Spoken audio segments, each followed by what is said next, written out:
Hello, welcome to this week's reflections on the Acts of the Apostles. We are in chapter 26, and we went up to and including verse 23. So starting at verse 24, let me give you a little bit of a reminder that at the end of last week's video, I was talking about how Paul is in front of Festus and Agrippa, Bernice, and the rest of the dignitaries, and now he's begun to connect his good news gospel with the Hebrew Testament prophecy, or as we might call it, the Old Testament prophecy. And he lays out two central propositions of the gospel: the Messiah's suffering, and since the resurrection, his provision of salvation blessings to Jew and Gentile alike. And that was kind of a sticking point for many of the Jews, is that they rejected Jesus as the Messiah, and they also wanted to restrict salvation to the Jews, but that was never God's intention. So picking up with today's video, starting at chapter 26, verse 24. At this point in Paul's proclamation of the good news, Festus interrupted Paul's defense and says, "You are out of your mind, Paul. Your great learning has driven you insane." Too much education, I guess. The Roman governor's common sense outburst shows that he neither accepts Jesus' resurrection nor the salvation blessings that flow from it as fit topics for rational or logical conversations or discussion. It's out there stuff. So such notions can come only from one who is out of his mind. If your rationale is out there somewhere, you must be out of your mind. Your great learning, your exploration of these mysteries have driven Paul insane. And Paul is preaching for a decision here. It's not just, putting the words out there. He wants a decision with a credible conviction, and the only way that Festus can rationalize his rejection is to declare that the messenger is insane and the message itself is gibberish or nonsense. Festus' reaction is instructive for Luke's audience, which includes us. The initial response might well be the same of some folks, and how many today, with their common sense or logical approach to life, would react as Festus did? It's obvious not the response Paul was looking for or Luke is expecting, but it is the one that comes from Festus, who has no theological background for Judeo-Christianity. Paul answers Festus calmly yet firmly. He denies the governor's estimate of his mental condition. He declares that what he is saying, and the Greek word implies a spirit-filled speech, is truth and is reasonable. So its veracity and its rational soundness commend what Paul is saying as reliable or reasonable. In fact, Paul can make such an assertion because his message is about an objective historical fact that Jesus has risen from the dead. It's a public event of which even King Agrippa is aware. So in this post-Enlightenment secularized Western Hemisphere, where religion has for some generations been removed from the arena of public conversation, those things we don't talk about in public like religion, and confined to private feelings and opinions, Paul's ringing defense of the gospel as true and reasonable in verse 25, and the events are not to be done in the corner, verse 26, should give us courage to bring gospel truth back to public discussion. And a reminder, we can hold religious discussions even when we disagree, and we can be civil to one another during those conversations. Christianity does make sense. It will stand up to public scrutiny. In response to common sense or logical dismissals of the faith as insanity, we must call for patience and a thoughtful assessment of the facts. Christians have nothing to fear from the facts. In fact, there are stories of confirmed atheists who have read the New Testament with a thoughtful and open mind and subsequently have come to believe. And some of those have even gone on to develop worldwide Christian ministries. Paul then turns to Agrippa, who has some background in Judeo beliefs. And he's seeking common ground and acceptance of Hebrew prophets, or we would say Old Testament prophets, and their authority. Yet Agrippa will not be drawn into this discussion about spiritual matters. He still wants to hold on to that things you don't talk about in public. And one of those for him is this avoidance of religious conversation. And it's kind of maybe you might call it a sophisticated avoidance. There's maybe some slightly embarrassing feelings for him to break into a discussion of spiritual things in front of Festus, who declared that Paul is out of his mind. Maybe he has some fears about his position in the Roman Empire. Maybe Festus is vying for his position in the Roman Empire. This is politics 101, really. So Agrippa says in a dismissive tone, "Do you think that in such a short time you can persuade me to be a Christian?" In verse 28. Paul's not going to let Agrippa off the hook that easy. Time is not the issue. Paul does not care how long it takes. So important is this salvation message for Agrippa and all of the dignitaries who are listening to Paul, that he prays to God that they may receive it and become what he is. Then perhaps with a little touch of humor he adds, well, except for the chains, of course, in verse 29. How tragic is Agrippa's sophisticated avoidance of a confrontation with the risen Christ. At least Festus looked at it directly and called it insanity. Agrippa sets conditions on the evangelist that he doesn't have the time to meet. To all those who say, it will take more than this to make me a Christian, Paul warns your conditions are irrelevant in the light of the supreme importance of salvation that this gospel offers. Do not let your requirements prevent you from receiving God's grace. And moving on, starting at verse 30, the hearing is over, the dignitaries exit, and in private discussion agree on Paul's innocence. This man is not doing anything that deserves death or imprisonment, verse 31.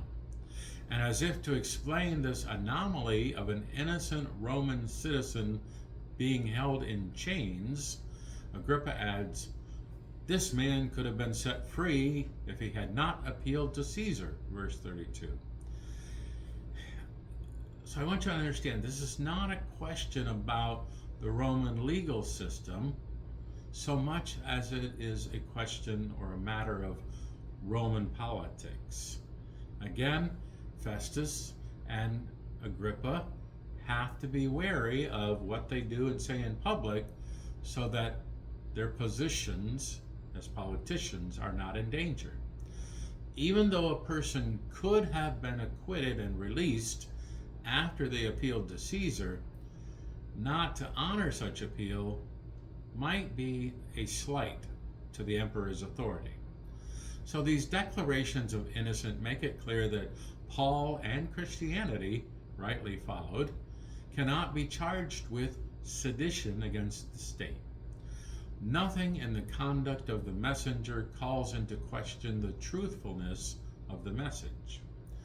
Luke's Roman audience, Theophilus and his contemporaries, and also we, must come to terms with the gospel and the defining moment, that is, Christ's resurrection, that the gospel offers by dealing directly with its claims of being true. Well, if you haven't already, that takes us through chapter 26. So if you haven't already, you may want to pause the video and read or review chapter 27 and then come back. Go ahead, I'll wait. So starting with a kind of an overview of chapter 27 verse 1 through chapter 28 verse 31. To a Roman, the city of Rome was at the center of the world. From the Forum, roads went out in all directions, to all parts of the empire. So when the Acts of the Apostles ends with Paul in Rome preaching the gospel, Luke must mean that now, from the center of the world, the gospel is beginning to go out in all directions to all parts of the Roman Empire.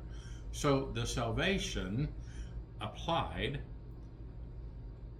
portion of the gospel, if you will, that is, the good news preached to all nations, finds its fulfillment in Paul's bold and unhindered proclamation at Rome that the kingdom of God and its king, the Lord Jesus Christ, is reigning, is ruling. So this phase of Paul's ministry in chains, or a prisoner of the Lord, has parallels and contrasts with Christ's death and resurrection. Paul, not unlike Jonah, faces the prospect of a watery grave, yet he comes through it triumphantly. Human wisdom, encouragement of fellow travelers, divine personal protection, and gracious mercy ministry are all involved in Paul's journey to Rome.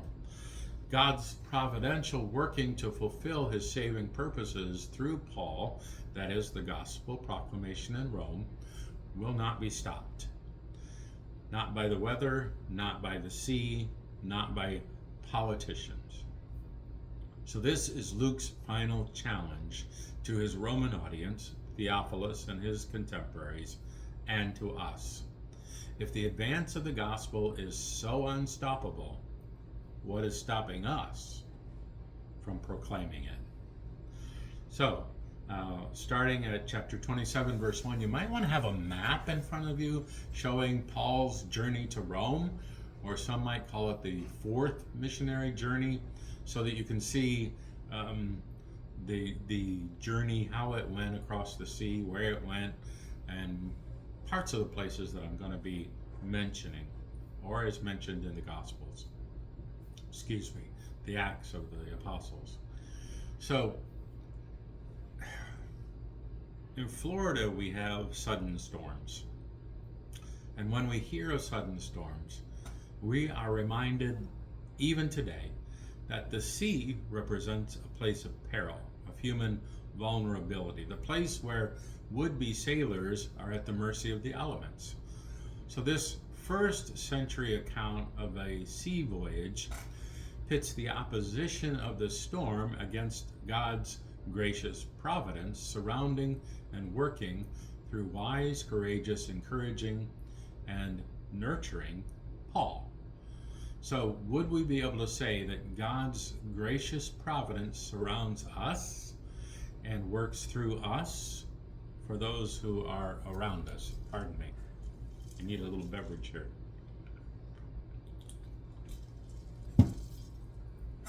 During Paul's ministry in chains, he has successfully maneuvered around a mob attack, scourging or flogging or a beating with a whip, plots against his life, and an ambush.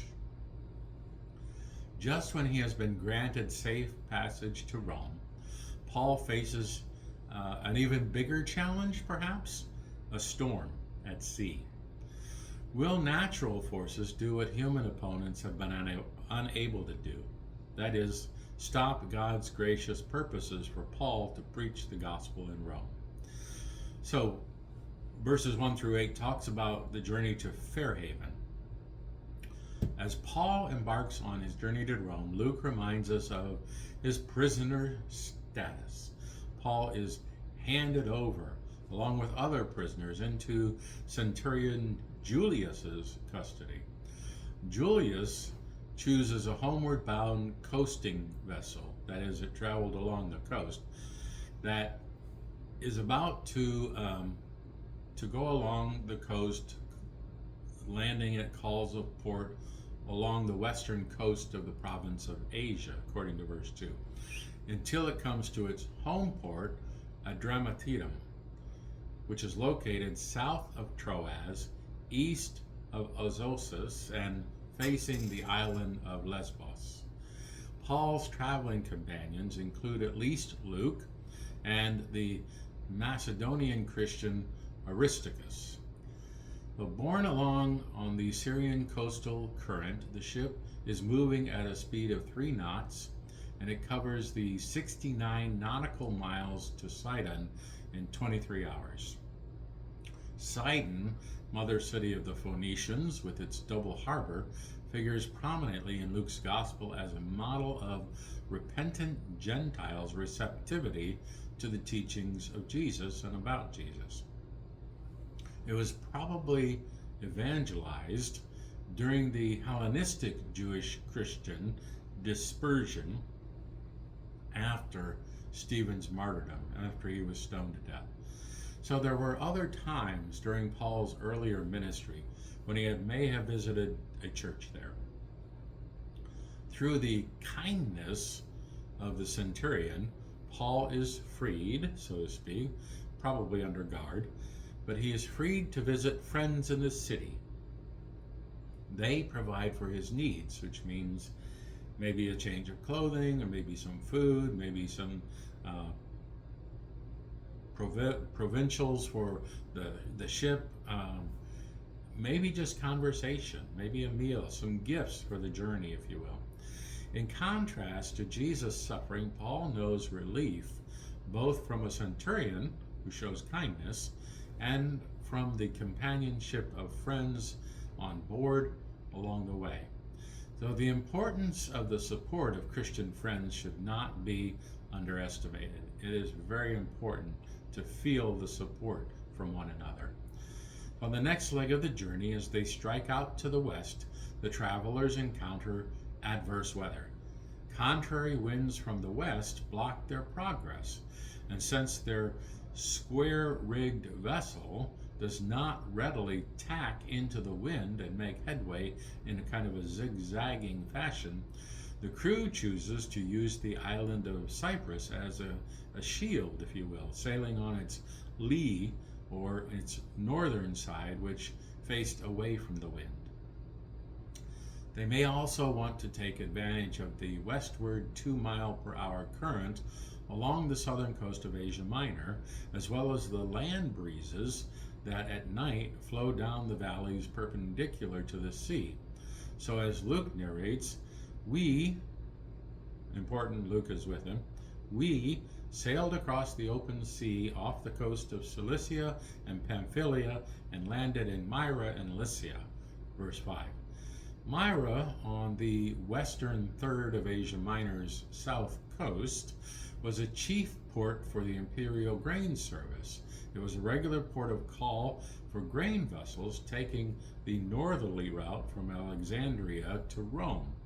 So there are archaeological remains on the grain storage facilities that will attest to its importance as a port city. The Alexandrian ship sailing for Italy, on which the centurion books passage for himself and his prisoners, is probably a vessel in the imperial grain fleet. Since the main time for the Alexandria to Rome run was in late spring and early summer, the ship's presence in Myra in the early fall probably indicates it is on a second run, that the owners are trying to squeeze in before winter to make a little bit more profit. So on this portion of the trip, Myra to Fairhaven, Crete, the same contrary winds from the west coast accost them. After many days, it says, they only succeeding in making it to Cnidus, a port in the western end of the long peninsula of southwest Asia Minor, which stretches out into the Aegean Sea.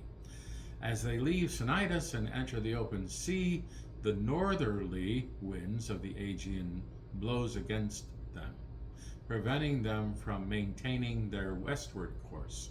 So they drop under the lee of Crete, sailing along its southern coast, again using the island as a shield.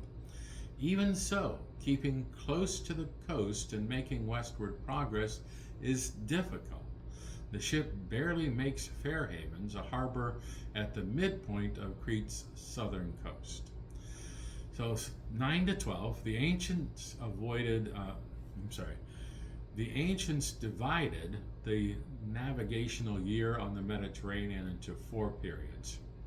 Optimum sea travel could be expected during the summer months, that is May 15th through September 15th. Dangerous times for sailings were September 16th to November 10th and March 11th to May 14th. Sea travel on the Mediterranean ceased between November 11th and March 10th. So as the ship lies in port at Fairhavens, it's already the dangerous period to travel. It's after the fast, or the Jewish Day of Atonement, according to verse 9. We would know it more as Yom Kippur, perhaps. That occurred in the fall, the 10th day of Tishri in AD 59. This would have been around October 5th, according to our calendar. So this kind of late travel is more about greed than common sense. Paul's warning is well founded in verse 10. One historian described the dangers of winter sailing as scant daylight, long nights, dense cloud cover, poor visibility, and raging winds, showers, and even snows. So the dangerous period saw the beginning of such conditions, and they are a month into the dangerous positions or dangerous seasons. All right.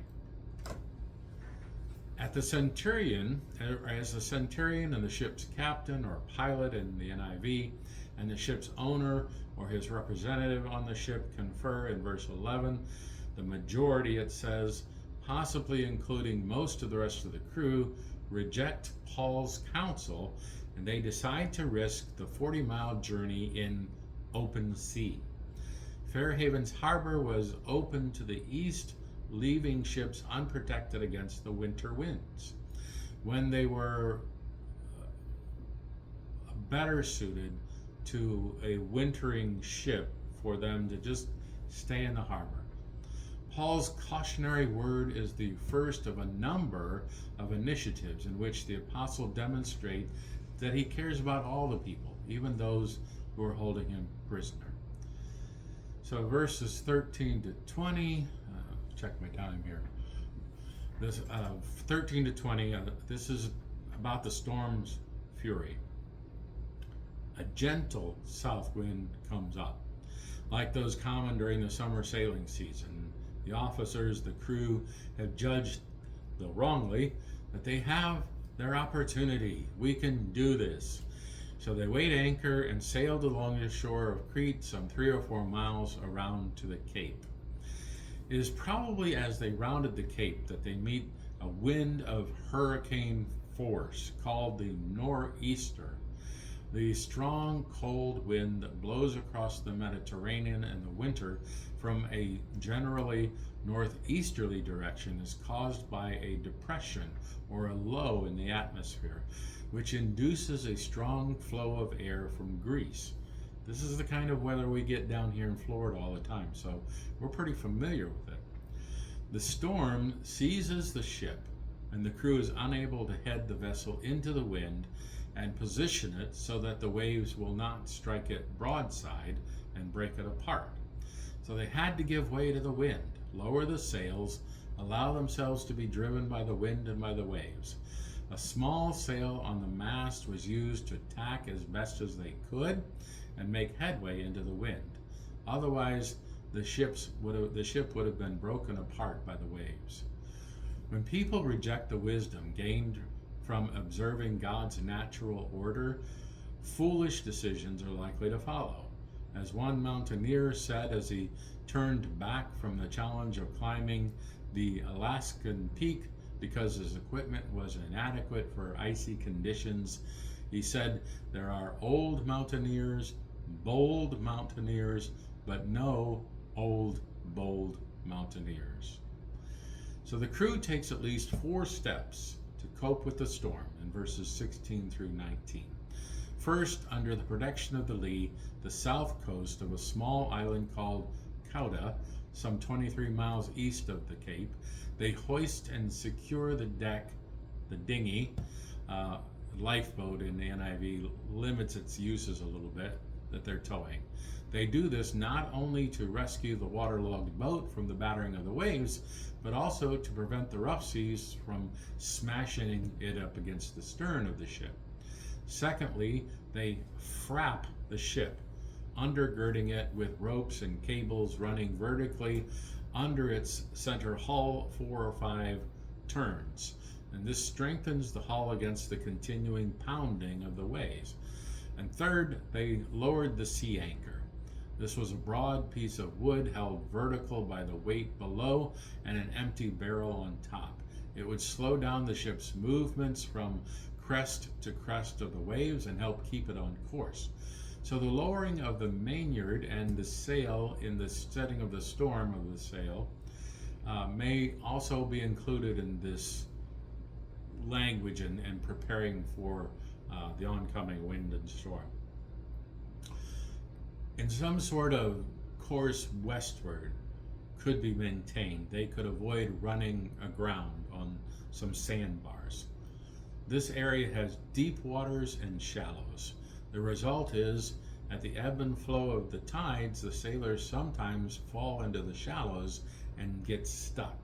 It's rare that they safely escape with the boat undamaged because the waves then just beat it to smithereens.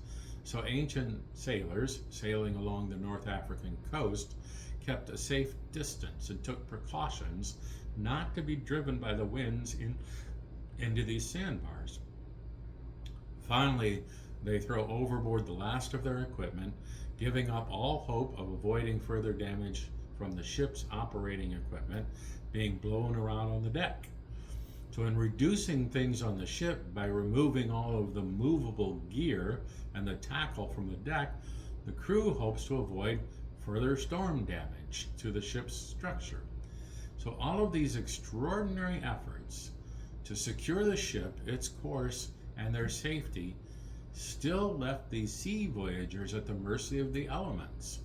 The cloud cover and the darkness of the storm meant they did not know where they were for many days, Luke says. The sun and the stars in ancient times were the only means of navigation on the open sea. Couldn't see them. Besides all this, the storm continues raging.